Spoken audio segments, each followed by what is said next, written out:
নমস্কার বন্ধুরা, সাহিত্য সরণির চ্যানেলে আপনাদের স্বাগত জানাই। আজকে যে গল্পটি বলবো, গল্পটির নাম সম্পর্ক। গল্পের লেখক বাণীব্রত চক্রবর্তী। আশা করি গল্পটি আপনাদের ভালো লাগবে। আমি তাহলে গল্পটি শুরু করছি। ইদানিং সম্পর্কের রকমফের নিয়ে অয়ন মাঝে মাঝে চিন্তা করে। যখন খেয়া নৌকা নবরত্নপুরের ঘাটের দিকে এগোচ্ছিল, তখনও সে চিন্তা করে যাচ্ছিল। হঠাৎ মাথার ওপর দিয়ে এক ঝাঁক টিয়া উড়ে গেল। অয়নের চিন্তাসূত্র ফেসে গেল। নৌকো ঘাটে লাগলে আনোয়ার কাঠের পাটাতনটা গলুয়ের উপরে ফেলে দেয়। গলুই থেকে ঘাট পর্যন্ত দিব্যি একটা সাঁকো তৈরি হয়ে যায়।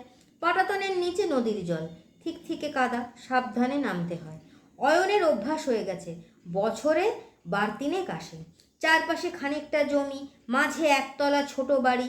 চারুচন্দ্র বসু 20 বছর আগে এখানকার সদর হাসপাতালে মারা যান। মারা যাওয়ার আগে নাতির নামে এই বাড়িটা লিখে দিয়ে গেছেন। নাতি অয়নের বয়স তখন 25। এখন বাড়ি সামলাচ্ছে শ্যামসুন্দর ধারা, চারুচন্দ্রের পেয়ারের কাজের লোক। তাকে শ্যাম বলে ডাকা হয়। এখানকার লোকেরা বলে চারুবাবুর বাড়ি। মোটে দুটো ঘর, দালানের পূবে রান্নাঘর, পশ্চিমে কলঘর, চারপাশের রোগা জমিতে একটা পেঁপে গাছ, নিম ও জাম গাছ, মোট 3টে। বাউন্ডারি ওয়াল বেশ মজবুত। 25-30 বছরের পুরনো কুয়ো মজে গেছে। অয়ন টিউবওয়েলের ব্যবস্থা করেছে।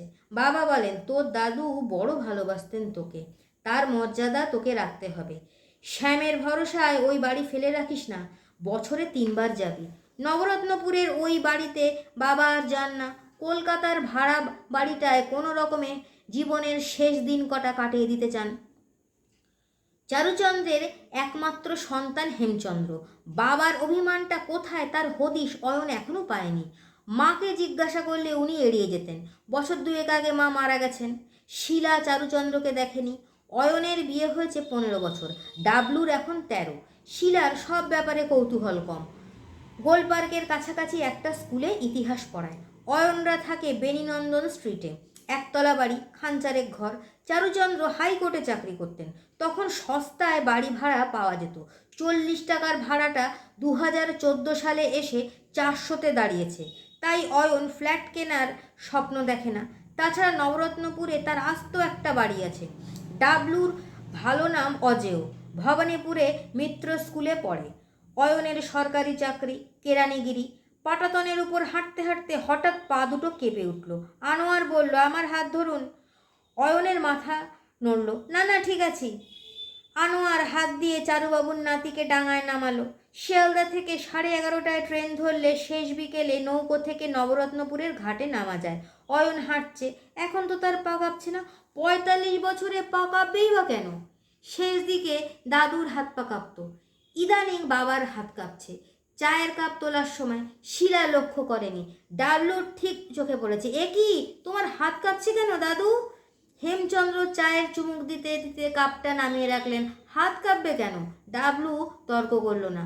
বাইরে কোনো এক বন্ধু তাকে ডাকছিল। ডাবলু চলে গেল।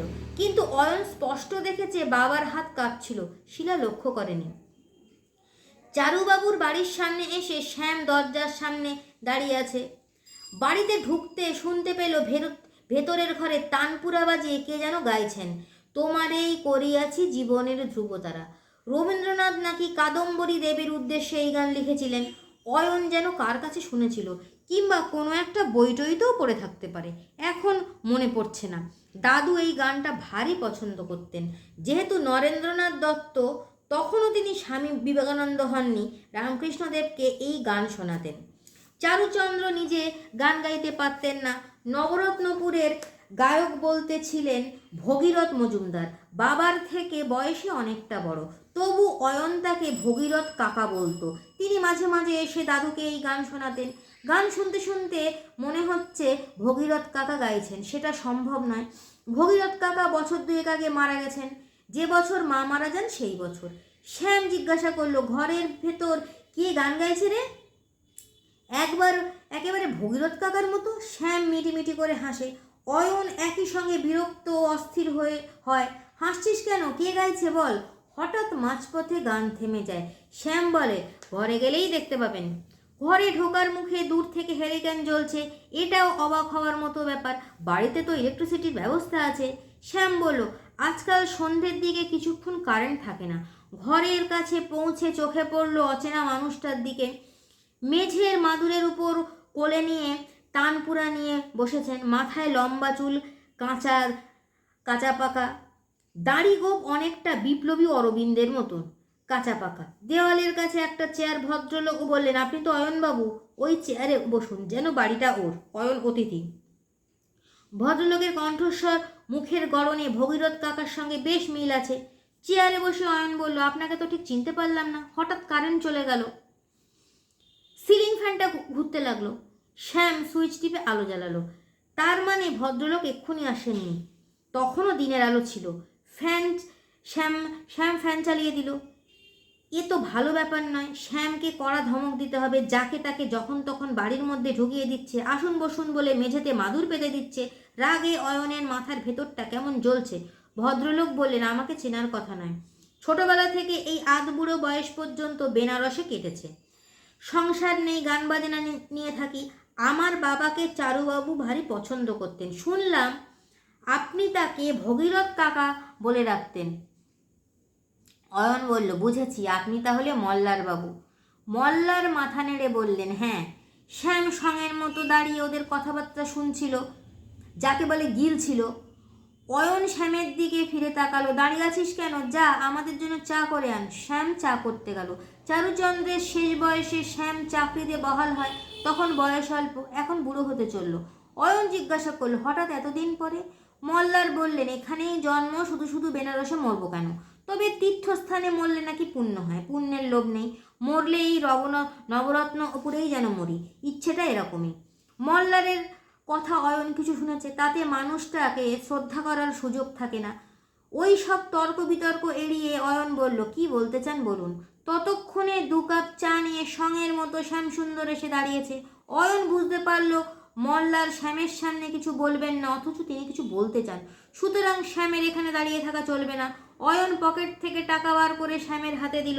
হরিনাথের দোকান থেকে চা পাতা, চিনি, 1 প্যাকেট বিস্কুট নিয়ে টাকা নিয়ে শ্যাম চলে গেল।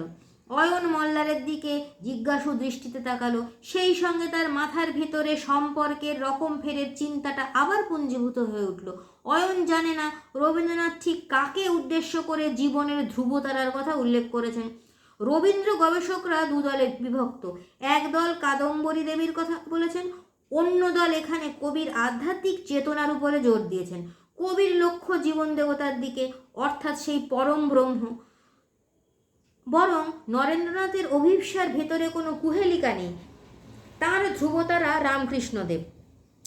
বাস্তব আর আধ্যাত্মিক দোলাচলে গানের চরণগুলি সম্পর্কের কথাই বলছে। এবার মল্লার বললেন, এখানে এসে দেখি আমার কোনো আশ্রয় নেই। বাবা এক সেবাশ্রমকে সংঘের বাড়িটা দান করে দিয়ে গেছেন। অয়ন বলল, এটা আপনি জানতেন না? মল্লার সে কথার জবাব দিলেন না, বললেন অন্য কথা। স্টেশনের কাছে ঘর পেয়েছি, ভাড়া একটু বেশি পড়লো। আপনি তো কলকাতায় থাকেন, এই বাড়িটা আমাকে ভাড়া দিন। একটা ঘর শুধু, দালানে ছোট একটা গানের স্কুল খুলতে চাই। শ্যামের মাইনেটা না হয় আমরা দুজনে ভাগাভাগি করে দেব। স্তম্ভিত হয়ে অয়ন মল্লার মজুমদারের দিকে তাকিয়ে রইল। এই আশঙ্কাটাই করেছিলাম। বাক্য শেষ করে হেমচন্দ্র চায়ের কাপ তুলে নিলেন। অয়ন দেখল বাবার হাত কাঁপছে। অয়ন বলল, আশঙ্কার কি আছে? মল্লারবাবুকে স্পষ্ট জানিয়ে দিয়ে এসেছি ও বাড়ি ভাড়া দেব না। চায়ে চুমুক দিয়ে হেমচন্দ্র কাপটা নামিয়ে রাখলেন। অয়ন লক্ষ্য করল এবার কিন্তু বাবার হাত কাঁপল না। হেমচন্দ্র বললেন, সাধে কি ভগীরথ মল্লারকে ত্যায্যপুত্র করেছিল? একেবারে নচ্ছার ছেলে। অয়ন বলল, মল্লারবাবু ও ভগীরথ কাকা সম্পর্কে হাজার অভিযোগ। খুব দুঃখ করছিলেন ছেলেবেলাতে বাবা কেন তাকে কাশীর বোর্ডিং স্কুলে ভর্তি করিয়ে দিলেন। খোঁজ খবর নিতেন 9 মাসে 6 মাসে। হিন্দুস্থানীদের স্কুলে পড়ে বাংলা ভুলে যাচ্ছিলেন। বাংলা শিখেছেন নিজের চেষ্টায়। আর বেনারস মানেই টপ্পা ঠুংরি, খেয়ালের বন্যা, গজলও শিখেছেন। তাছাড়া চমৎকার রবীন্দ্রসঙ্গীতের গান। হেমচন্দ্র উদ্বিগ্ন হলেন, শেষে কি ওকেই বাড়িটা ভাড়া দিবি? এর জবাব না দিয়ে অয়ন বলল, একমাত্র সন্তান, তাকে অমন করে দূরে রাখা কেন? অয়ন একইভাবে প্রশ্নটা করবে হেমচন্দ্র বুঝতে পারেনি, যেন মল্লারের জীবনকে ছিঁড়ে ফুঁড়ে দেখতে চায়। ভয়ে আবার হেমচন্দ্রের হাত কাঁপছে। অয়ন বলল, তোমার তো আজকাল এত হাত কাঁপে কেন? দাঁড়াও, বিধু কাকাকে একটা ফোন করি। পকেট থেকে মোবাইল বার করে হাউস ফিজিশিয়ান বিধায়ক মিত্রকে বলল, আজ একবার আসতে পারবেন? বাবাকে একটু দেখে যাবেন। ডাক্তারবাবুর কথা হেমচন্দ্র শুনতে পাচ্ছিলেন না। অয়ন কথা শেষ করে বুক পকেটে ফোন রেখে দিয়ে বলল, আজ রবিবার, বিকেলে চেম্বার নেই, বিকেলে আসবেন। অয়ন বাজারে গেল। হেমচন্দ্র বাঁচলেন। ভগীরথ মজুমদার তার থেকে বয়সে বড় ছিলেন। তার সঙ্গে ভগীরথের আলাপ ছিল, ঘনিষ্ঠতা ছিল না। বাবা কিন্তু ভগীরথকে বেশ পছন্দ করতেন। প্রায় ভগীরথ বাবার কাছে এসে তাকে গান শোনাতেন। হাইকোর্টে চাকরি করতে করতে চারুচন্দ্র নবরত্নপুরের জমি কেনেন। সব শুদ্ধ 2.25 কাঠা হবে। তার রিটায়ারমেন্টের মাসখানেকের মধ্যে বাড়ি তৈরি হয়ে যায়। তারপর থেকে বাবা নবরত্নপুরেই থাকতেন। পেয়েছিলেন শ্যামসুন্দরকে। শ্যাম বাবার দেখাশোনা করত। হেমচন্দ্র অল্প বয়সেই মাতৃহারা, পিতা স্নেহ ঠিক বুঝতে পারতেন না। চারুচন্দ্রের স্নেহের ধরন কোনোদিনই তেমন আঁচ করতে পারেনি। অথচ চারুচন্দ্র নিজে পছন্দ করে সরলাকে ছেলের বউ করে এনেছিলেন। ছেলের বিয়েতে সাধ্যমতো ধুমধাম করে দিয়েছিলেন। অয়ন হওয়ার পর এত খুশি হয়েছিলেন যা বলে বোঝানো যায় না। নাতে ছিল তার নয়নের মণি। সম্পর্কের রকম ফের নিয়ে হেমচন্দ্র চিন্তা করেন। বাবার সঙ্গে তার সম্পর্ক এক অদ্ভুত রূপ নিয়ে তার কাছে উপস্থিত হয়। তার চেয়েও বেশি অবাক হন ভগীরথ মজুমদারের কথা ভেবে। প্রথম প্রথম অয়নকে নিয়ে হেমচন্দ্র নবরত্নপুরে বাবার কাছে যেতেন। অয়ন তখন ছোট। তারপর একটু বড় হলে অয়ন দাদুর কাছে একাই যাতায়াত শুরু করলো। হেমচন্দ্র আর যেতেন না। ভগীরথ মজুমদার জীবনে অনেকখানি বেনারসে কেটেছে, ওখানেই বিয়ে করেন। তারপর একদিন সস্ত্রীক নবরত্নপুরে এলেন।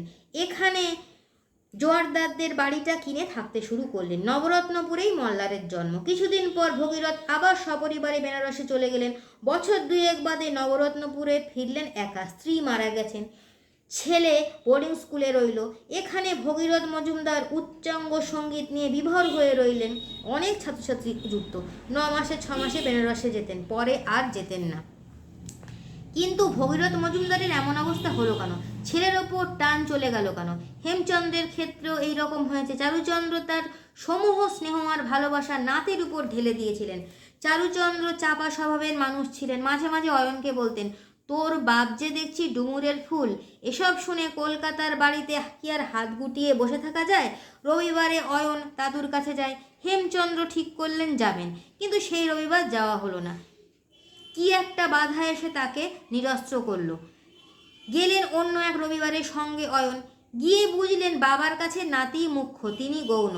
বাবা তার সঙ্গে 2-1 মামুলি কথাবার্তা বললেন, যত কথা অয়নের সঙ্গে। হেমচন্দ্র ক্রমশ নবরত্নপুর বিমুখ হয়ে উঠলেন। বুঝলেন বাবা তাকে ভালোবাসেন না এমন নয়, তবে ধরনটা একটু অন্যরকম। আবার ভগীরথ মল্লারের সম্পর্কটা একবারে ভিন্ন ধরনের। নবরত্নপুরের কুঞ্জলাল ঘোষ অবশ্য তাকে অন্য একটা আভাস দিয়েছিলেন। মল্লার নাকি ভগীরথের বৈধ সন্তান নয়। বেনারসের বিশ্বেশ্বর মন্দিরে দশাশ্বমেধ ঘাট থেকে গলিতে গলিতে তীর্থরেণু ছড়ানো, আবার গলিতে গান বাজনার মজলিস, নূপুরের নিক্কণ। ভগীরথের যৌবন ওখানেই কেটেছিল। হেমচন্দ্র এসব কেচ্ছা শুনতে অভ্যস্ত নয়। স্ত্রীকে তিনি এসব কথা বলেননি। মল্লারের কথাটা অয়নকে ভাবাচ্ছে, খুবই ভাবাচ্ছে। তাই এই রবিবারে আবার নবরত্নপুরে যাবে ঠিক করলো।